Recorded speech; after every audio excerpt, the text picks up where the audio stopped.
Hello everyone, I'm Professor Plink.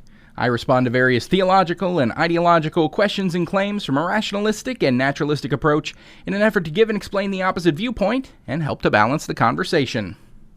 Before we get into today's video, shout out to my most recent super thankers, Diana Rising, Piao Meow Noir, and Todd Taylor.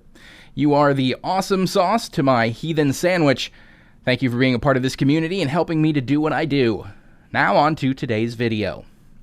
Sean McDowell has been a fairly big mover and shaker in the realm of online apologetics for quite a few years now, with his YouTube channel going back 6 years and crossing over with many other well-known apologists.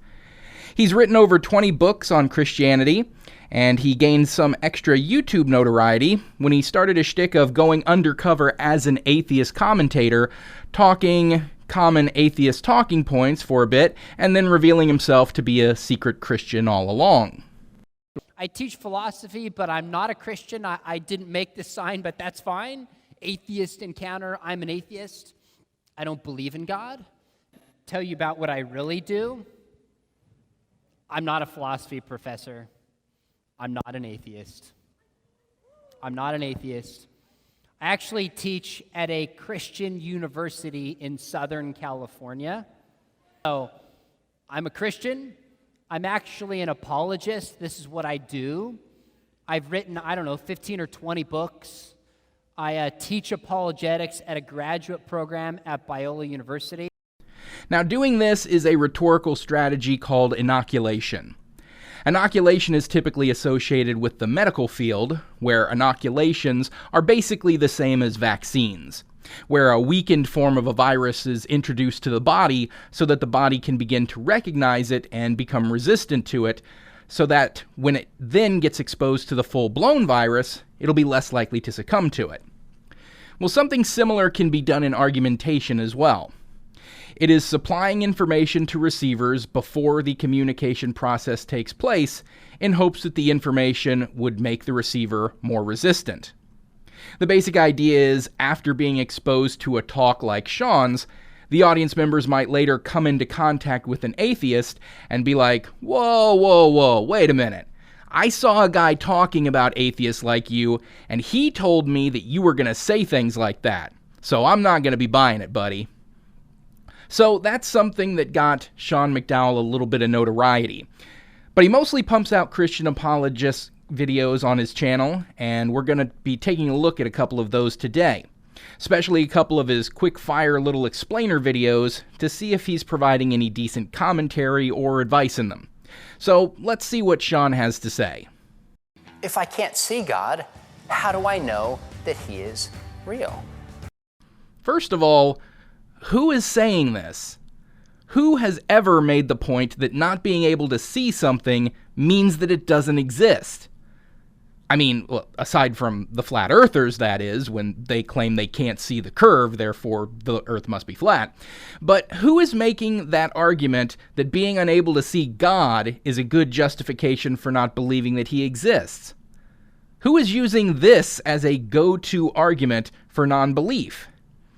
I mean, I know there's the old adage that seeing is believing, but no one anywhere tries to use the idea of not being able to see something as a good reason to not believe in it. I mean, I can't see Australia from my bedroom window doesn't mean I go around saying that Australia isn't real. This is an obvious straw man right off the start. But go ahead, Sean. Argue against this point that no one makes ever. Well, the first thing to keep in mind is that there's many things that we believe in that we can't see. There's certain subatomic particles we can't see that we believe in. There's other effects in nature, such as gravity, that we can't see, although we can see its effects, and even other things like the laws of logic, which we live our lives based upon and we can't escape. We can't see them, but we know they're real. Congratulations, Sean. Well done. You've just laid out a logical and well-reasoned argument that thoroughly debunks, well, absolutely no one. I mean, at least you did with the parts about subatomic particles and gravity. You went a bit off the rails when you then brought up the laws of logic. Logic and the laws of logic are concepts. They're a bit different from things like subatomic particles, which are physically existent objects, or gravity, which is a force that has measurable effects on things in reality. The laws of logic are conceptual rather than physically existent things. They are our understandings of how things work, but they don't cause things to work in those ways. They're descriptive rather than prescriptive. And so, if you're going to draw an analogy between conceptual notions like the laws of logic and God, well, then it seems like you're saying that God, like logic, is just in our minds and not an externally existent thing, which I would absolutely agree with you on. Second, by definition, God can't be seen. It says in the Gospel, John chapter 4, that God is spirit. So by definition, God is not physical.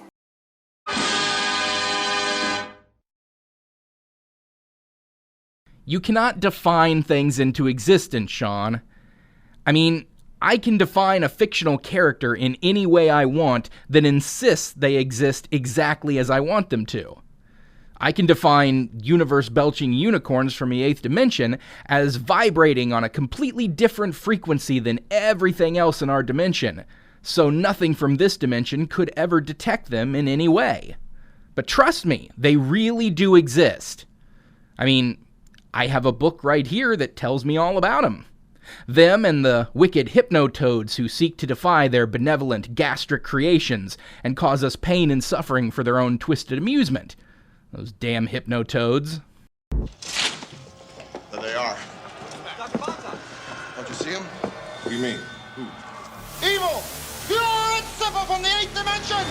Bang 'em! It doesn't matter how you choose to define things that don't exist if they don't exist.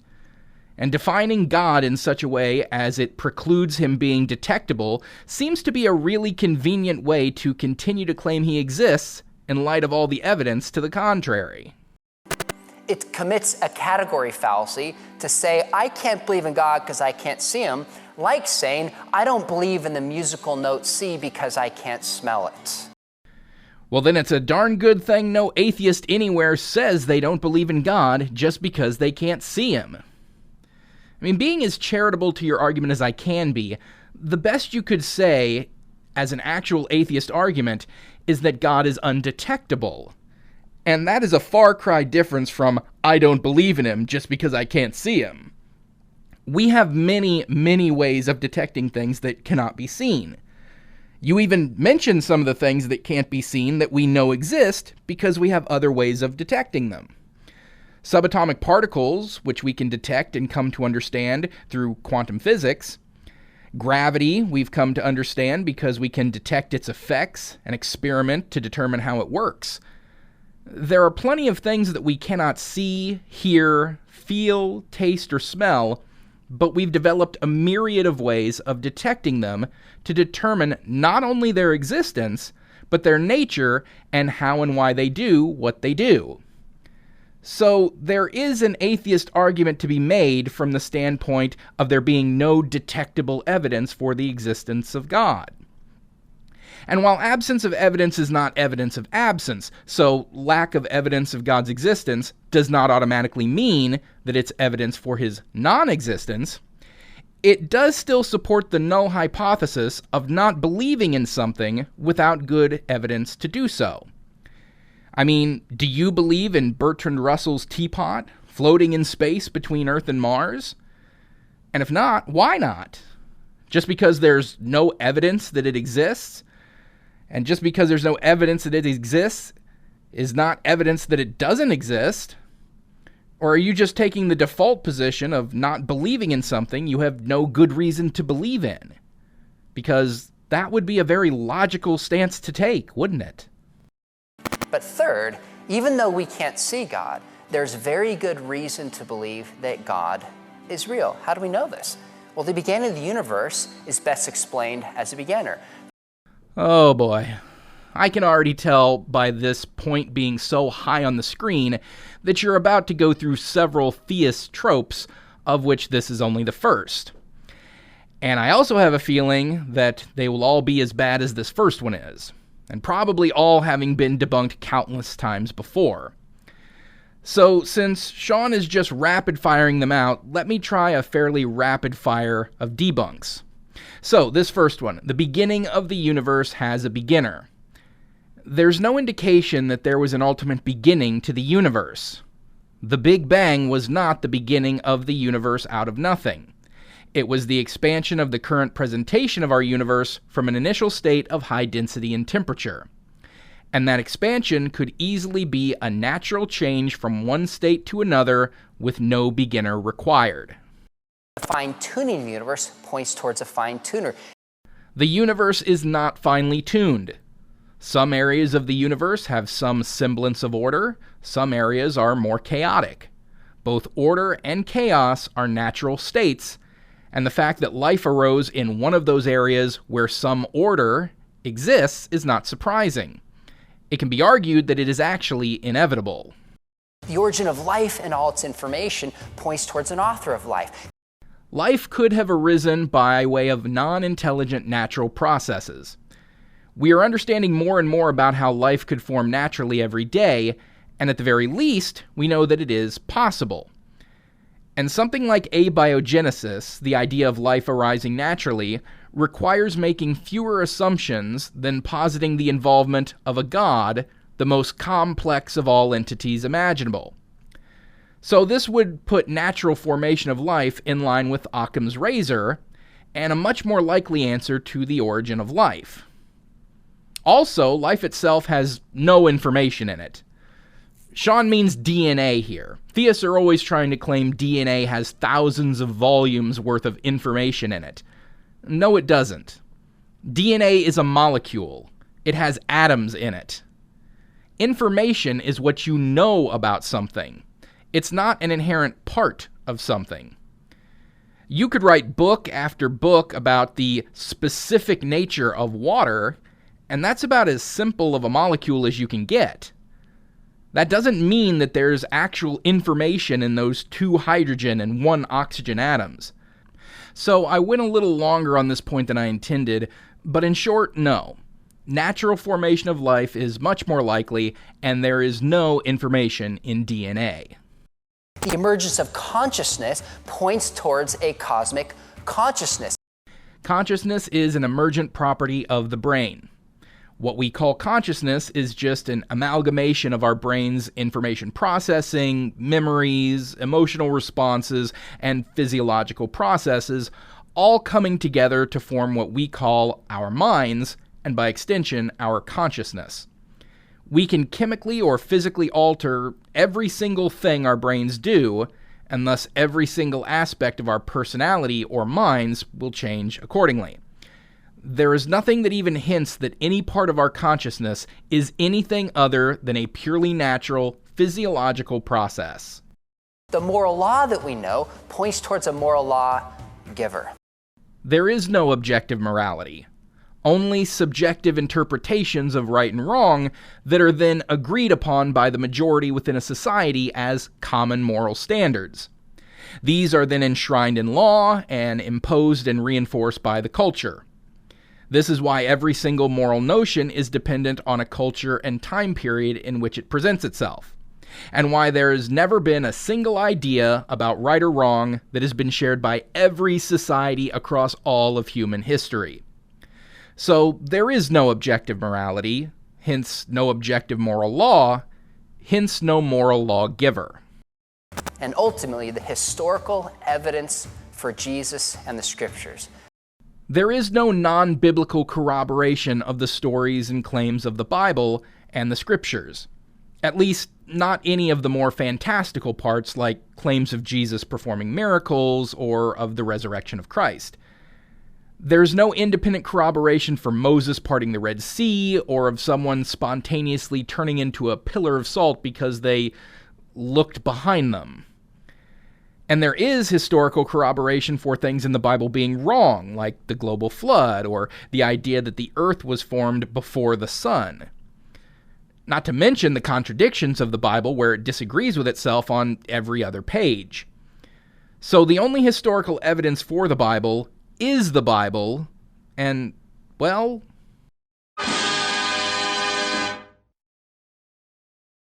tells us that God is real and has stepped into space-time in the person of Jesus Christ. So, 1, 2, 3, 4, 5, 6. 6 total fails and an unsound conclusion. I mean, these were just all of the Christian apologists' greatest hits in tiny, bite-sized, poorly explained, and easily debunked form.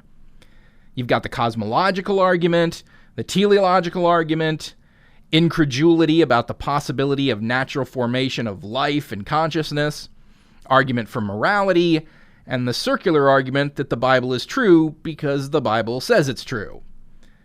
This is all old hat, Sean, and it's all been debunked on so many times before that it's getting more than a little stale. This is why Christian apologetics is failing and belief in God on the whole is on a consistent downward trend. You've got nothing new to come out with, and all of your old talking points are so flawed that it doesn't take much to knock them down. So no, we can't see God, but we believe in many things we cannot see. And when it comes to the existence of God and Jesus in particular, we have very good reason to believe it's true and that God exists. If the things laid out in this video is what you consider very good reasons, then you and I have immensely different standards of what constitutes good reasons. But let's look at a different video of Sean's, one that's going along the same lines as this one, where instead of trying to give reasons for why to believe in God, he attempts to argue why one should believe in heaven. So maybe he'll have something in this one that goes a little bit beyond the classic grab bag of nonsense apologist arguments and try to offer up something new, or at least something with some argumentative weight to it. Does heaven actually exist? Can we really potentially go to heaven and/or hell when we die? Why take claims about heaven seriously? Well, there's a lot of ways we could look at evidence for heaven. One would be if the Christian worldview is true as a whole, you kind of get heaven thrown in. That's what you're coming out of the gate swinging with? If Christianity is true, then heaven is real? Yeah, no shit, Sherlock. Well, obviously, Sean. And if Hinduism is true, Naraka exists. And if C.S. Lewis was right, Narnia exists on the other side of the wardrobe. Like a tall dresser. You mean a wardrobe? Is that what that's called? So, okay, Sean, if Christianity is true, then heaven is real. So now you have to prove that Christianity is true. Oh, that's what you and the entire realm of Christian apologetics have been trying unsuccessfully to do for years and years? Okay, then if you can't prove Christianity, then you can't use that to prove heaven. Next. But here's one argument I want you to think about, and it's going to take us back to a 1980s movie called Flatliners. Oh, I can't wait to hear this. In this movie, there are medical students, and they want to know if there's life after death.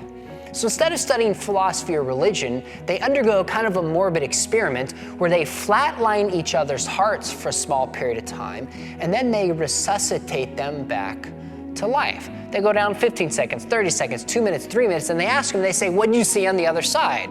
Now, it's clearly a crazy experiment. Kids don't try that at home, but their thinking actually makes sense. If you want to know if there's a heaven, if you want to know what the afterlife is like, talk to someone who's been there and who comes back.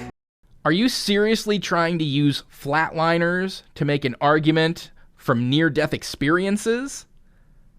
Oh, Sean, my sweet summer child. I don't think you quite know what you're stepping into.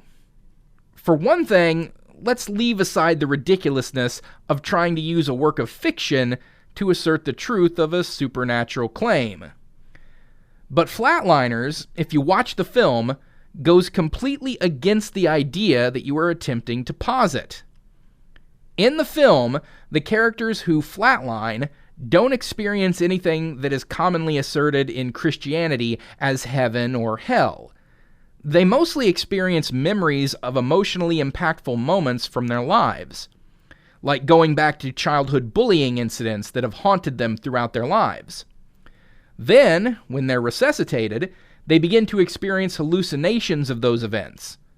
But even in the context of the movie, it turns out that these things are all in their heads. No!